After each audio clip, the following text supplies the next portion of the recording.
Marcus Thompson walked down the busy city street like he'd done it 1,000 times before.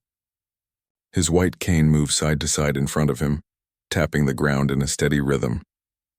Most people rushed past him, lost in their own worlds, but Marcus didn't mind. He'd learned to navigate this chaotic world without his eyes years ago. It was a normal Tuesday afternoon, the kind where the sun felt warm on your face and the city hummed with life. Marcus was 42 years old, though people often said he looked younger. Maybe it was the way he carried himself, straight-backed and confident despite the darkness that had become his reality 7 years ago. Afghanistan had taken his sight, but it hadn't taken his spirit. Walking beside him, pressing close to his left leg, was Bailey. The golden retriever wasn't just a pet. She was Marcus's eyes, his guide, his partner in this journey through darkness. Her harness read, "Service dog, do not pet," in bold letters, though people often forgot to read it. Bailey didn't mind the occasional pat, but when she was working, she was all business. Her brown eyes scanned the crowd, alert to any danger that Marcus couldn't see. The Veterans Center was 6 blocks away. Every Tuesday at 3 o'clock, Marcus attended a support group there. Other veterans, some missing limbs, some carrying invisible wounds, all of them trying to piece their lives back together after war had broken them apart. Marcus found comfort in those meetings. There was something healing about sitting in a circle with people who truly understood what it meant to serve, to sacrifice, to come home different than when you left. The sidewalk was crowded today. Marcus could hear snippets of conversation as people passed. A mother scolding her child about eating too much candy, 2 businessmen arguing about a contract, a street musician playing guitar somewhere nearby, his case open for spare change. The city was a symphony of sounds, and Marcus had learned to read it like sheet music. He approached the intersection at 5th and Main. The crosswalk was always tricky here because it was a major junction where 5 streets met in a chaotic dance of traffic. But Marcus had crossed it hundreds of times. He knew to listen for the chirping sound of the pedestrian signal, to wait for the flow of traffic to pause, to trust Bailey to guide him safely across. The light changed. Marcus heard the familiar chirp, chirp, chirp that meant it was safe to walk. Bailey moved forward and Marcus followed, his cane sweeping the ground ahead. They stepped off the curb together, moving into the crosswalk with practiced coordination. 1 step, 2 steps, 3 steps. They were about halfway across when Marcus heard it. The roar of an engine. Loud, aggressive, getting closer. Too close. Too fast. Bailey tensed. Marcus felt her muscles tighten through the harness. Something was wrong. The sound of the motorcycle was coming straight at them. Not slowing down, not stopping. Marcus's military training kicked in. That instinct for danger that never really leaves a soldier. But there was no time to react, nowhere to go. The impact came like a thunderbolt. One moment Marcus was standing, and the next he was airborne. Time seemed to slow down in that terrible second. He felt the hard metal of the motorcycle strike his left side. Felt his body lifted off the ground. Heard Bailey's frantic barking, a sound he'd never heard from her before. Pure panic and fear. Then he hit the pavement. Hard. The asphalt scraped against his shoulder and the side of his face. His wrist took the brunt of the fall as he tried to catch himself. Pain shot through his arm like electricity. His cane clattered away, metal ringing against concrete. For a moment, Marcus couldn't breathe. The wind had been knocked out of him and he lay there gasping like a fish out of water. Sounds came in fragments. Bailey barking, people shouting, footsteps running toward him. The motorcycle engine still rumbling nearby, idling but not leaving. Someone's hands on his shoulders asking if he was okay. Marcus tried to answer but could only wheeze, his lungs refusing to cooperate. Then he heard the voice. Heavy boots walking toward him, leather creaking. A man's voice, rough and angry, without a trace of concern or apology. "Watch where you're going." Marcus's brain struggled to process this. "Watch where I'm going?" The man had hit him. The light had been green for pedestrians. Marcus had been in the crosswalk. How was this his fault? Other voices erupted around them. A woman shouted, "Are you kidding me? You ran the red light." A man yelled, "He's blind, you idiot." "Can't you see the dog?" More people gathered, their outrage growing. Someone was already on the phone with the police. Marcus managed to sit up, his training as a soldier helping him push through the pain. His wrist throbbed. He could feel warmth on his face, probably blood from where he'd scraped it on the ground. But he was alive. He'd survived worse in Afghanistan. Bailey was there instantly, pressing against him, licking his face, whimpering. Marcus wrapped his good arm around her, reassuring her even though he was the one who'd been hurt. "It's okay, girl," he whispered. "I'm okay." The biker's boots came closer. Marcus could smell motor oil and cigarette smoke.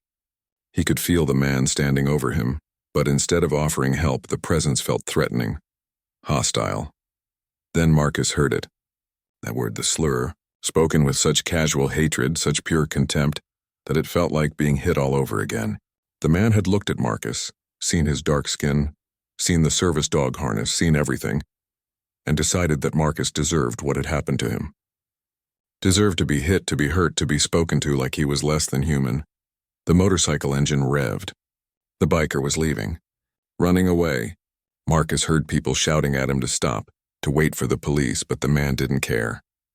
The engine roared louder and the motorcycle sped away, the sound fading into the distance. Hands helped Marcus to his feet. A kind woman guided him to the curb to sit down. Someone retrieved his cane. Another person had already called an ambulance. Marcus sat there. Bailey pressed tight against his legs and tried to make sense of what had just happened.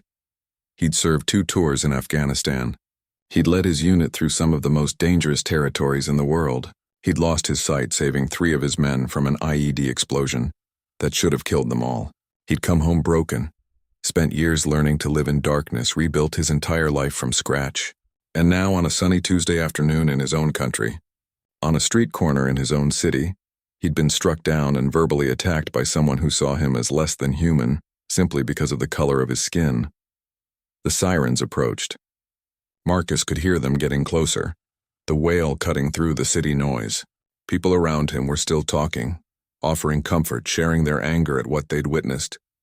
One young woman kept apologizing, as if she was somehow responsible for the hatred of a stranger. Marcus sat there on the curb, his wrist cradling in his lap, Bailey's head resting on his knee, and he felt something he hadn't felt since those dark days right after losing his sight.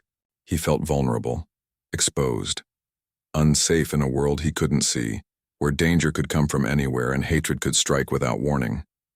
The paramedics arrived, their voices professional and concerned. They checked him over, gently examining his wrist, cleaning the scrapes on his face. A police car pulled up. Officers began taking statements from the witnesses. Marcus gave his account of what happened, his voice steady despite the tremor he felt inside. And somewhere in the city, a biker named Jake Hollis rode away, thinking he'd gotten away with it, not knowing that his hatred had just set in motion a chain of events that would change both their lives forever. Detective Chen arrived at the scene 20 minutes after the 911 call came through. She'd been a detective for 12 years, and in that time, she'd seen plenty of hit and runs. But something about this case bothered her from the moment she heard the dispatch. A blind veteran struck by a motorcycle, racial slurs involved, multiple witnesses. This wasn't just an accident. This was something uglier. When she stepped out of her unmarked car, she could see the victim sitting on the curb, surrounded by concerned citizens. The golden retriever service dog sat pressed against him, protective and alert. The man held his left wrist carefully, and Chen could see the road rash on the side of his face where he'd hit the pavement. But what struck her most was his posture. Despite the pain, despite what had just happened, he sat with the bearing of a soldier. Straight back, chin up, composed. Chen approached slowly, introducing herself. "Sir, I'm Detective Chen. I'm here to find out exactly what happened and make sure we catch whoever did this to you." Marcus nodded, then seemed to remember she couldn't see him acknowledge her words. "Thank you, Detective. I'm Marcus Thompson." The paramedics were still checking him over, but Chen could see they were getting ready to transport him to the hospital. His wrist looked bad, possibly broken. Before they took him, she needed to get his statement while everything was fresh in his mind. "Can you tell me what happened, Mr. Thompson?" "Take your time." Marcus walked her through it. The crosswalk, the signal, being halfway across when he heard the motorcycle coming too fast, the impact, the fall. Then his voice tightened slightly when he described what came after. The biker's words, not just the command to watch where he was going, but that other word, the slur that turned an accident into something deliberately cruel. While Marcus gave his statement, Chen's partner was already talking to witnesses. There were at least 8 people who'd seen the whole thing. A postal worker making deliveries, A couple of teenagers who'd been waiting for the bus. A businessman in a suit who'd been on his phone. A homeless man who spent most of his days on that corner. All of them told the same story with remarkable consistency. The motorcycle had come through the intersection fast. The light was clearly red. Marcus was already in the crosswalk with plenty of time to cross safely. The biker had hit him, knocked him down hard, then instead of helping had stood over him and hurled insults. Racial insults. Then he'd sped away like a coward. But it was a young college student named Amy who had the real evidence. She approached Chen nervously, holding her phone like it contained precious cargo. "Detective, I recorded it. The whole thing. I was making a video for my media class about city life and I just happened to be filming when it happened." Chen felt a surge of relief. Video evidence changed everything. "Can I see it?" Amy pulled up the video and hit play. Chen watched the screen carefully. There was Marcus, cane sweeping, dog guiding, crossing the street exactly as he should. Then the motorcycle roared into frame, clearly running the red light. The impact made Chen wince even though she'd been expecting it. Marcus went down hard, but the most important part came next.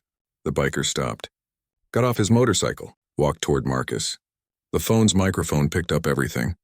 The angry words, the slur, and crucially, it captured a clear shot of the biker's face when he leaned down toward Marcus. White guy, maybe late 30s, shaved head, thick neck.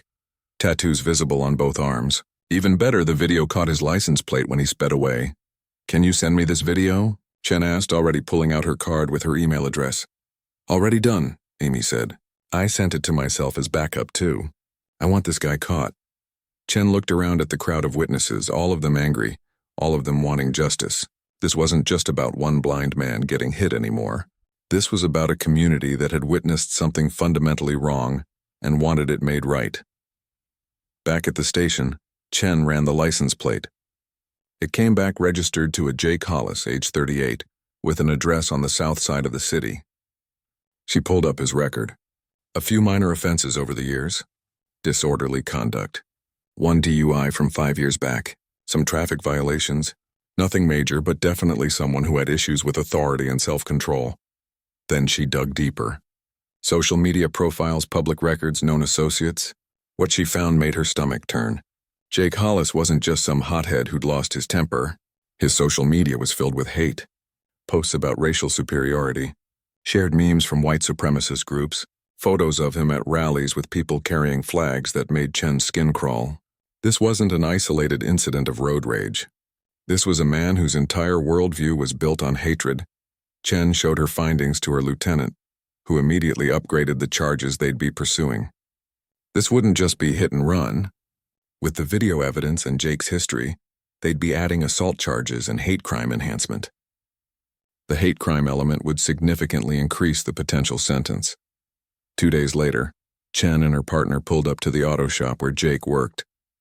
It was a small garage in an industrial part of town, the kind of place that specialized in motorcycle repairs and modifications. The smell of motor oil hung heavy in the air. Music blasted from a radio somewhere inside. Several motorcycles in various states of repair sat in the bays. They found Jake in the back working on an engine. He looked up when they approached, and Chen could read his face immediately. No fear, no guilt. If anything, he looked annoyed at being interrupted. "Jake Hollis?" Chen showed her badge. "Yeah, what do you want?" He didn't even put down his wrench. "We need to talk to you about an incident 2 days ago. Tuesday afternoon, around 3 o'clock. 5th and Main intersection." Something flickered across Jake's face. Recognition, but still no remorse. "I don't know what you're talking about." Chen pulled out her phone and showed him a still image from Amy's video.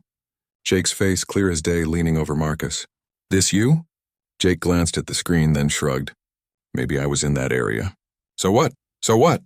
Chen's partner stepped forward. "So you ran a red light, struck a pedestrian, and fled the scene." "That's what." "Guy walked right in front of me," Jake said, his voice flat. "Not my fault he couldn't see where he was going." Chen felt her jaw tighten. "The man you hit is blind. He's a war veteran who lost his sight serving this country. He was in a clearly marked crosswalk with a guide dog.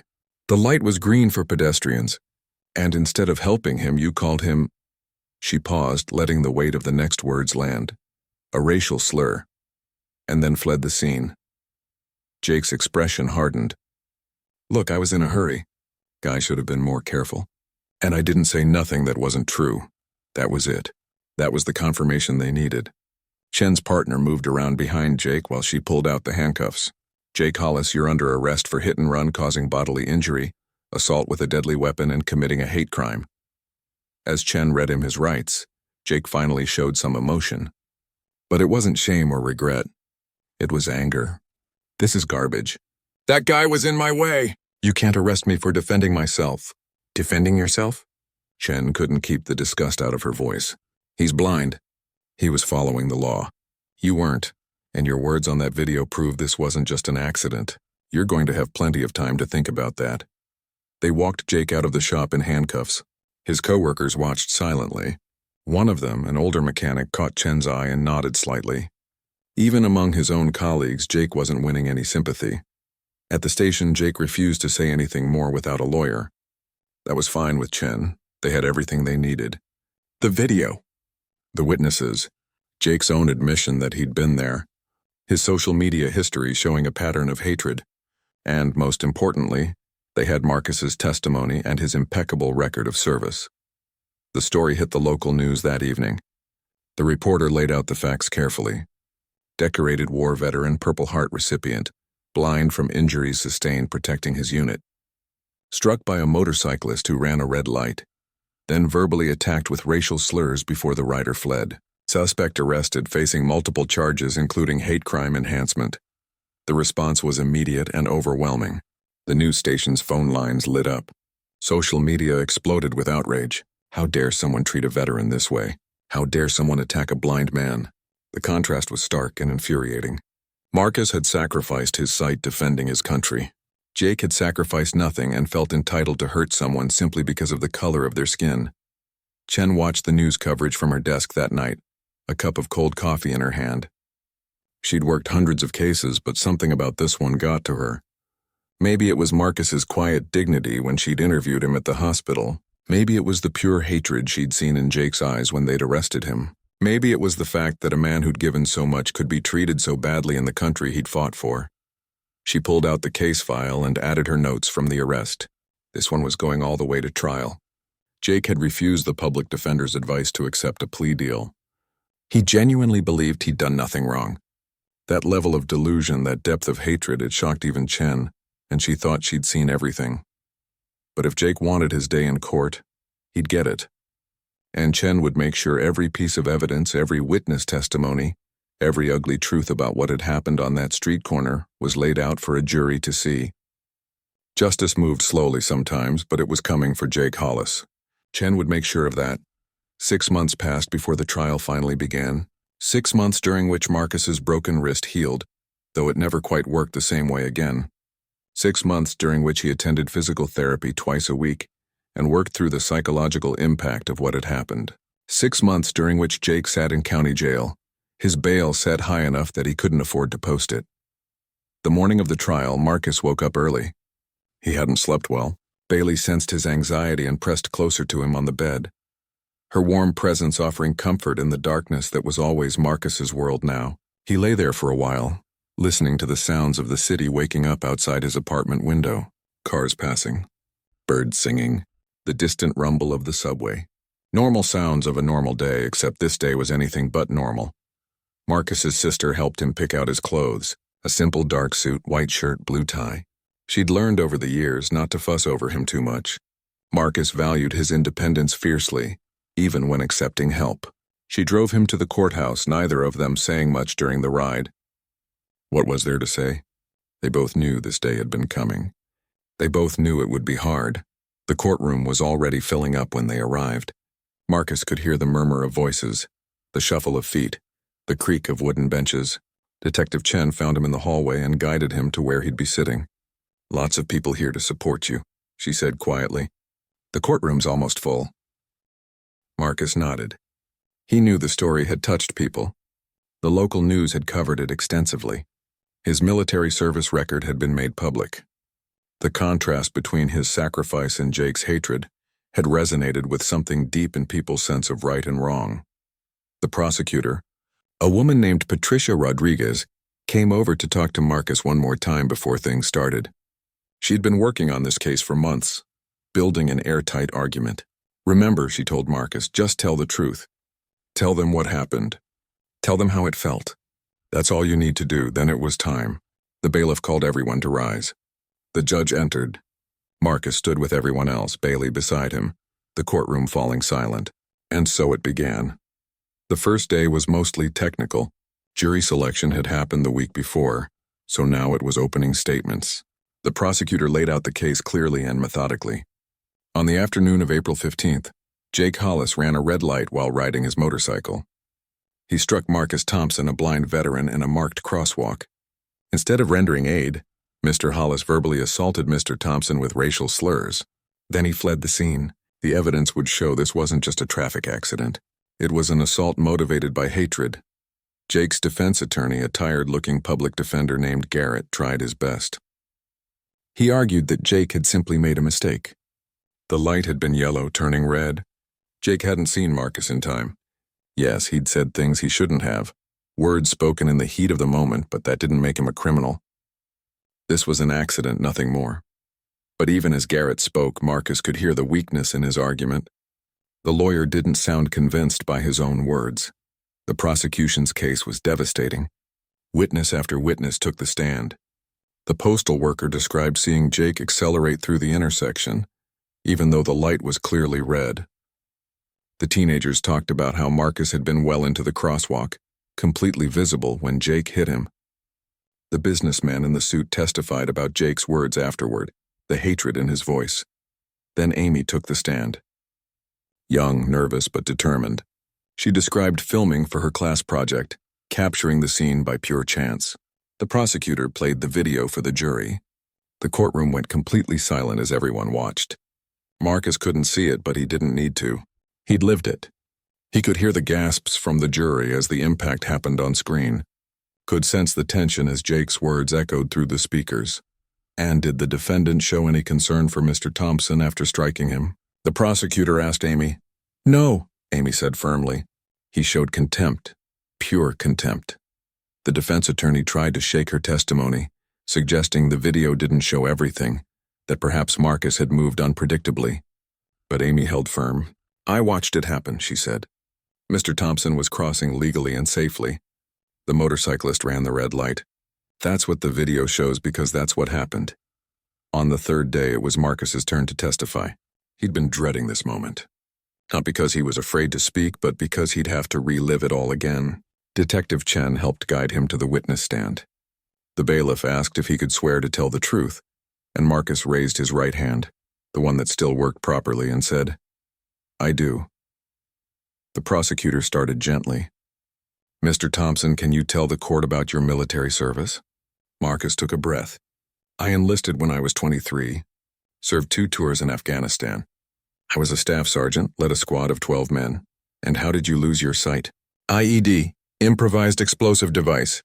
We were on patrol in Helmand Province. I saw it before anyone else did, partially buried in the road ahead.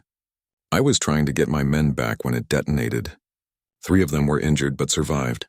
I took the worst of it." Marcus's voice stayed steady, but he could feel the emotion of that day 7 years ago. The blast, the pain, the terrifying moment of realization that he couldn't see anymore, would never see again. The prosecutor took him through his recovery, his training with Bailey, his journey to independence.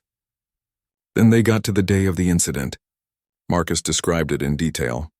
The crosswalk, the signal, the roar of the engine, the impact, the pain, the confusion of being on the ground, not knowing what had happened or where Bailey was. "And then what did you hear?" the prosecutor asked. Marcus hesitated. This was the part that hurt most. The rider came over. I expected him to ask if I was okay, maybe apologize. Instead, he told me to watch where I was going. Then Marcus paused, gathering himself. He used a racial slur. He looked at me, saw that I was blind, saw my service dog, saw everything, and decided I deserved what happened because of the color of my skin. The courtroom was absolutely silent. Several jurors were leaning forward, completely focused on Marcus's words. "How did that make you feel?" the prosecutor asked softly. Marcus thought about how to answer that. "I've faced a lot in my life: war, losing my sight, learning to navigate a world I can't see. But that moment, lying on the pavement, hurt by someone who then attacked me with hatred. It made me feel like I didn't belong in my own country. Like my service meant nothing. Like I was less than human. When it was the defense attorney's turn to cross-examine, Garrett approached carefully. He knew attacking Marcus would only make the jury hate his client more. He tried to suggest that maybe Marcus had misheard, that perhaps the words weren't as clear as he remembered. "Mr. Thompson, you were just struck by a motorcycle. You were in pain, confused. Is it possible you misunderstood what was said?" Marcus turned his head toward where the voice was coming from. "No, I didn't misunderstand. I've been blind for 7 years. My hearing is excellent. I know exactly what was said, and so do the 8 other people who heard it. So does the video that recorded it." Garrett tried a few more questions but got nowhere. Marcus's testimony was unshakable because it was simply the truth. The prosecution then brought in expert witnesses, a traffic engineer who analyzed the intersection and testified that Marcus would have been clearly visible to anyone approaching, a psychologist who explained how racial hatred manifests in acts of violence, a military officer who walked through Marcus's service record, his commendations, his Purple Heart. Then they presented Jake's social media history.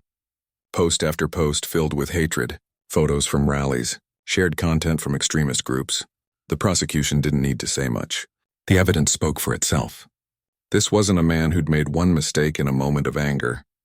This was someone whose entire worldview was built on believing certain people were inferior. Finally, on day 5, Jake took the stand. His lawyer had probably advised against it, but Jake insisted. He genuinely believed he could convince the jury he'd done nothing wrong. The prosecutor let him talk, and the more Jake spoke, the worse he made things for himself. He insisted Marcus shouldn't have been in the crosswalk, that blind people should be more careful, that he'd had every right to be angry. He showed no remorse, no understanding of what he'd done wrong. When the prosecutor asked about the racial slur, Jake tried to claim he didn't remember saying it. Then, when confronted with the video evidence, he shrugged and said, "People were too sensitive these days." "So you don't think there was anything wrong with calling Mr. Thompson that word?" the prosecutor asked. Jake looked directly at the jury. "I think people need to toughen up and stop acting like words are violence." You could feel the jury's opinion shift in that moment. Whatever small chance Jake had of sympathy evaporated with his own words. The closing arguments came the next day. The prosecutor painted a clear picture. A decorated veteran, a man who'd given his sight for his country, crossing the street legally and safely. A motorcyclist consumed by hatred, running a red light, striking that veteran, then adding insult to literal injury with his words before fleeing like a coward. The defense had almost nothing to work with. Garrett tried to argue that this was simply an accident with unfortunate words spoken afterward, that Jake had shown poor judgment, but not criminal intent. It was a weak argument, and everyone in the courtroom knew it. The jury deliberated for less than 4 hours. When they came back, the forewoman stood and read the verdict. Guilty on all counts. Hit and run causing bodily injury. Assault with a deadly weapon. Hate crime enhancement. Marcus sat in the courtroom and heard those words, and he felt something release in his chest. Not joy exactly. This whole situation was too tragic for joy. But relief. Justice. Validation that what had happened to him was wrong, and that the system recognized. Jake showed emotion for the first time. Anger. He started to shout something before his lawyer and the bailiffs restrained him. Even in defeat, even facing years in prison, he couldn't find it in himself to show remorse. The judge scheduled sentencing for 2 weeks later. As Marcus left the courthouse that day, Bailey at his side, he was surrounded by people offering congratulations and support. But all Marcus wanted was to go home, to sit in the quiet, to process what had just happened. Justice had been served. But the road ahead was still long, and Marcus knew the real work of healing was just beginning. The sentencing hearing came 2 weeks after the verdict. Marcus sat in the same courtroom in almost the same spot, but everything felt different now. The weight of uncertainty was gone. Jake had been found guilty. Now it was just a matter of hearing what price he'd pay for what he'd done. The courtroom filled up again, though not quite as packed as during the trial. Some of the same faces were there. Detective Chen sat a few rows back. Amy, the college student who'd filmed everything, was there too. Several veterans from Marcus's support group had come to show solidarity. They told Marcus they wanted to be there when justice was delivered. Jake was brought in wearing an orange jumpsuit, his hands cuffed in front of him. He'd spent the last 2 weeks in county jail, and it showed. He looked thinner, more tired. But when Marcus heard him shuffle into the courtroom, heard the clink of chains, he didn't feel satisfaction. He just felt sad that it had come to this. Sad that one person's hatred had created so much pain for so many people. The judge entered and everyone stood. Judge Raymond Martinez was a veteran himself, though Marcus didn't know that until the prosecutor mentioned it quietly. Korea, she'd said. The judge had served in Korea back in the early 50s. That fact hung in the air like an unspoken understanding of what military service really meant. The prosecutor went first, laying out her recommendations for sentencing. She recounted the facts of the case methodically. The reckless driving, the assault, the hate crime, the complete lack of remorse Jake had shown throughout the trial. She asked for the maximum sentence allowed under law, 8 years in state prison, with the hate crime enhancement adding additional time. Then Jake's lawyer stood up. Garrett looked even more exhausted than he had during the trial. He made a half-hearted attempt to argue for leniency.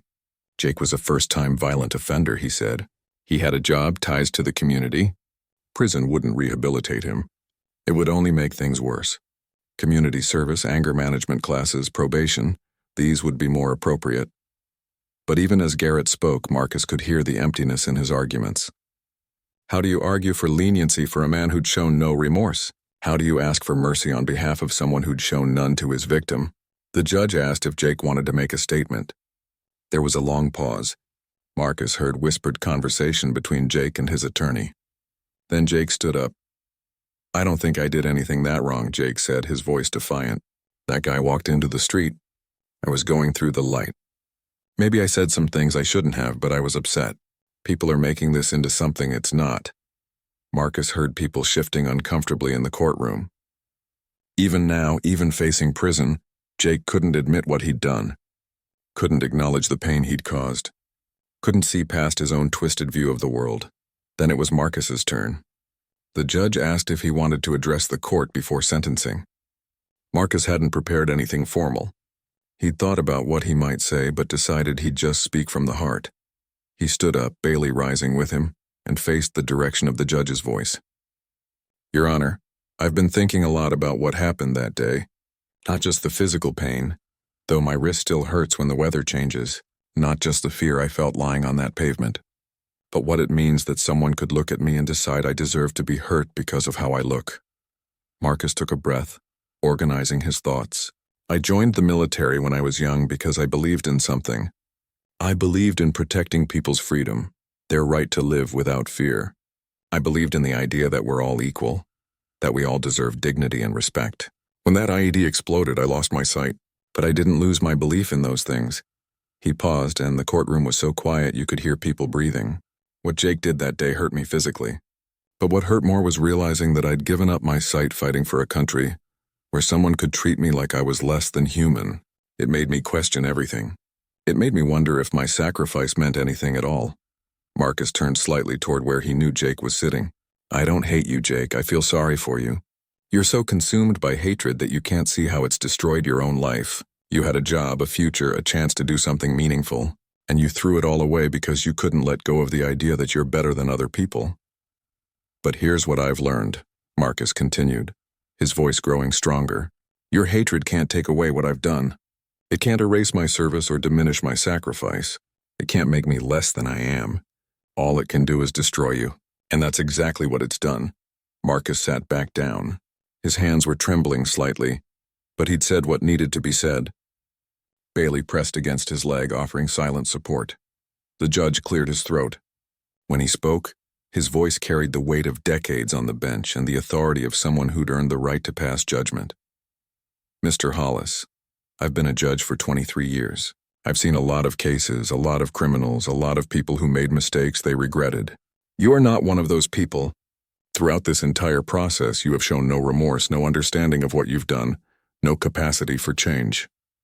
The judge paused, letting his words sink in. You struck a man who sacrificed his eyesight defending this country. You did so because you were reckless and careless.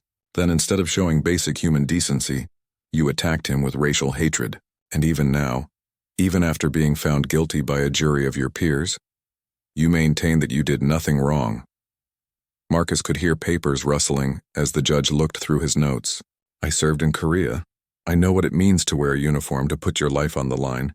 I know the kind of courage it takes to lead men in combat. Mr. Thompson has that courage. You, Mr. Hollis, do not. You have the courage to attack a blind man with words. You have the courage to run away when confronted with the consequences of your actions. That's not courage. That's cowardice. The judge's voice grew harder. The irony is that people like Mr. Thompson fought to protect your right to hold whatever beliefs you want. But rights come with responsibilities, and when your beliefs lead you to hurt others, when your actions violate the law, there are consequences. Marcus heard the judge shift in his chair. I am sentencing you to 8 years in state prison on the hit-and-run and assault charges. With the hate crime enhancement, I'm adding an additional 2 years. 10 years total. You will serve at least 85% of that sentence before being eligible for parole. 10 years. Marcus let that number sink in. Jake would be nearly 50 years old when he got out. A decade of his life gone, but it was Jake's own hatred that had put him there. Furthermore, the judge continued, upon your release, you will be on supervised probation for 5 years. You will be required to complete anger management and racial bias counseling. You will perform 500 hours of community service, and you will pay full restitution to Mr. Thompson for his medical expenses and pain and suffering. The gavel came down with a sharp crack. This court is adjourned. Marcus heard Jake being led away. He was shouting something angry and incoherent. The bailiff's voices were firm but not unkind as they guided him out. Then he was gone and the courtroom erupted in conversation. People came up to Marcus. Hands on his shoulder, words of congratulations. Detective Chen told him she was glad justice had been served. Amy hugged him carefully, mindful of his healing wrist. The veterans from his support group surrounded him like a protective wall, their presence saying more than words could. But as the crowd thinned and people started leaving, Marcus felt oddly empty. He'd gotten justice. Jake would spend the next decade in prison. The system had worked exactly as it should, so why didn't he feel better? His sister drove him home and they sat in his apartment drinking coffee. You okay? She asked. Marcus thought about that question. I don't know. I mean, I'm glad he was held accountable. But none of this changes what happened. My wrist still hurts. I still have nightmares about lying on that pavement. And Jake is still full of hate. Prison isn't going to change that. Maybe not, his sister said. But at least he can't hurt anyone else for a while. That was true. Marcus took comfort in that thought. Whatever else happened, Jake couldn't strike another person, couldn't spread his hatred, couldn't cause more pain. At least not for 10 years. Over the next few days, Marcus tried to return to normal life. His routine, his support group meetings, his work training other veterans to navigate with service dogs. But something had shifted inside him. The trial had reopened wounds he'd thought were healing. It had reminded him that the world could be cruel and unfair, that bad things happened to good people, that serving your country didn't protect you from hatred. Then something unexpected happened. An email arrived, forwarded to him by Detective Chen. Someone had started a crowdfunding campaign for Marcus. The organizer was Amy, the student who'd filmed the incident. She'd created it to help cover Marcus's medical expenses and to show support. Within 24 hours, it had raised $50,000. Within a week, over $100,000. Letters started arriving at Marcus's apartment. Emails flooded his inbox, read aloud by his computer's screen reader. Messages from all over the country. From other veterans. From people who'd faced similar hatred. From parents teaching their children about the importance of standing up against injustice. A man from Oregon sent $100 and a note saying Marcus's courage inspired him to finally report the discrimination he'd been facing at work. A woman from Florida donated and shared her own story of being attacked for her identity. A group of middle school students in Texas raised money with a bake sale and sent it along with cards they'd all signed. The messages kept coming. The donations kept growing, and slowly Marcus began to realize something important. Yes, Jake's hatred had hurt him. Yes, the attack had been traumatic and painful. But the response to it, the outpouring of support and solidarity, that meant something too. For every one person consumed by hatred, there were thousands who believed in justice and equality and basic human decency. For every Jake Hollis in the world, There were countless others who wanted to make things better. The crowdfunding campaign eventually raised over $200,000, far more than Marcus's medical expenses, far more than he needed. He sat in his apartment one evening, Bailey's head in his lap, thinking about what to do with all that money. And that's when the idea came to him. An idea that would take the worst day of his life and transform it into something meaningful, something that could help others, something that could be his answer to hatred. Justice had been served in the courtroom. But the real work, Marcus realized, was just beginning. 1 year had passed since that Tuesday afternoon when everything changed. 1 year since Jake's motorcycle had struck Marcus in the crosswalk. 1 year since hatred had collided with service and sacrifice on a busy city street corner. Marcus stood in front of a mirror in his apartment, his sister helping him straighten his tie. He couldn't see his reflection, but she assured him he looked good. Professional. Ready. Today was important. Today, Marcus was giving his first major public speech about what had happened and what had come from it. The Veterans Center had invited him to speak at their annual community event, and word had spread. Over 300 people had registered to attend. Local news stations were sending cameras. The mayor's office had called to say someone from the city council would be there. Marcus was nervous. Public speaking had never been his strength, even before he'd lost his sight. But he'd realized over the past year that his story mattered, not because he wanted attention or sympathy, but because it illustrated something important about the world they all lived in, about hatred and healing, about how communities respond when one of their own is hurt. Bailey sensed his anxiety and pressed closer as they prepared to leave. Marcus ran his hand over her head, drawing comfort from her steady presence. She'd been with him through everything. The attack, the recovery, the trial, and now this new chapter of his life. The auditorium at the Veterans Center was packed when they arrived.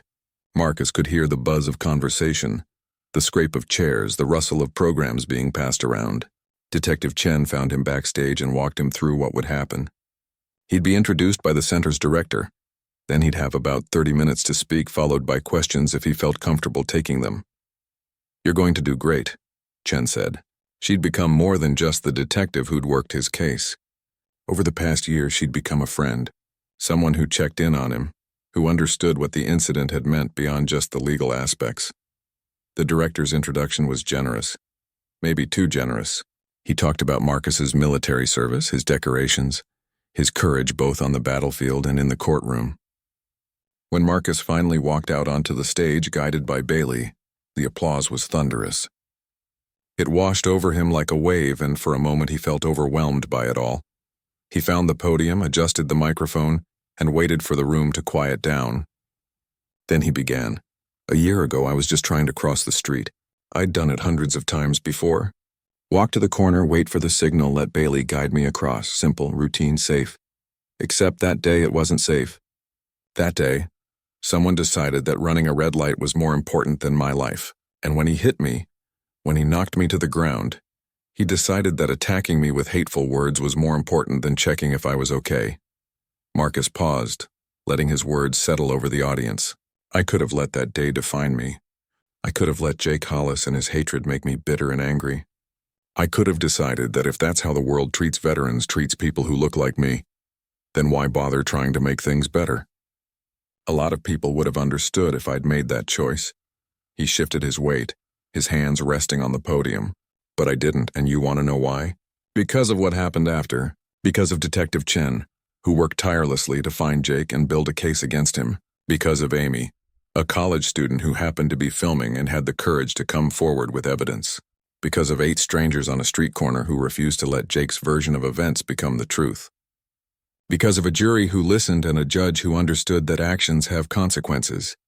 The room was completely silent now. Everyone was listening.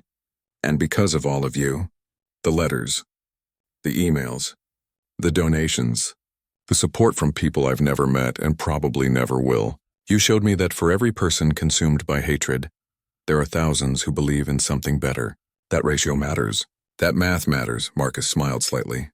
"So I decided to do something with all that support. I used the money people donated to start something called Bridge Builders. It's a foundation dedicated to bringing people together across the divides that separate us. Race, background, experience. We focus specifically on veterans because I know that community, but our message is universal. We're stronger together than apart. Understanding defeats hatred. Connection heals wounds. He went on to explain what Bridge Builders had accomplished in its first few months. They'd organized dialogue sessions between veterans from different backgrounds, creating safe spaces for honest conversations about race, identity, and service. They'd partnered with schools to bring veterans in to talk about their experiences, showing young people that those who serve come in all colors and from all communities. We've also started a program to train other blind veterans to work with service dogs. Marcus continued, because I remember how lost I felt after I lost my sight. How Bailey gave me back my independence and confidence. If I can help even one other veteran find that same freedom, then something good will have come from that terrible day. Marcus talked about Detective Chen joining the Foundation's board, bringing her law enforcement perspective, about Amy volunteering as their social media coordinator while finishing her degree, about how some of the witnesses from that day had stayed involved, determined to turn their moment of seeing hatred into a movement for change. Jake Hollis is in prison right now, Marcus said, his voice growing more serious. He's got 9 more years to serve. I don't know if he's changed. I don't know if he's learned anything or if he's just counting down the days until he gets out. Honestly, I hope he has changed. I hope he's used this time to examine his beliefs and understand the pain they caused. But I can't control that. All I can control is what I do with my own life. He paused, gathering his thoughts for the conclusion. I've been asked a lot over this past year if I've forgiven Jake, and I'll be honest, I'm still working on that. Forgiveness is complicated. It doesn't mean forgetting what happened or pretending it didn't hurt. But I've decided not to let his hatred live rent-free in my head anymore. I've decided to focus my energy on building rather than dwelling on what was torn down. Marcus's voice grew stronger. Here's what I want everyone to take away from my story. Yes, bad things happen. Yes, there are people in this world who are consumed by hatred. Yes, injustice exists, and sometimes it strikes people who've already sacrificed so much. But that's not the end of the story. The end of the story is what we do next. How we respond. Whether we let hatred win or whether we choose something better. He turned his head slightly as if looking out at the audience even though he couldn't see them. I was a soldier. I led men in combat. I lost my sight protecting my unit. But the bravest thing I've ever done wasn't on a battlefield in Afghanistan. It was choosing to get back up after being knocked down on a street corner in my own city. It was choosing to trust people again after someone showed me such cruelty. It was choosing to build bridges instead of walls. The applause started before he'd finished his last sentence and grew into a standing ovation. Marcus stood there listening to it, feeling it, letting it remind him why this work mattered. When the noise finally died down, he opened the floor to questions. A young veteran raised his hand. He'd lost his leg in Iraq and was struggling with both physical and emotional recovery. How do you stay positive, he asked. How do you not get bitter about everything you've lost? Marcus thought carefully before answering. I won't lie to you. Some days are harder than others. Some days I wake up and I'm angry about my sight, angry about the attack, angry about a lot of things. But I've learned that I can acknowledge those feelings without letting them control me. I lost my sight, yes, but I gained other things. Deeper relationships, a stronger sense of purpose, a different way of seeing the world, if you'll pardon the expression.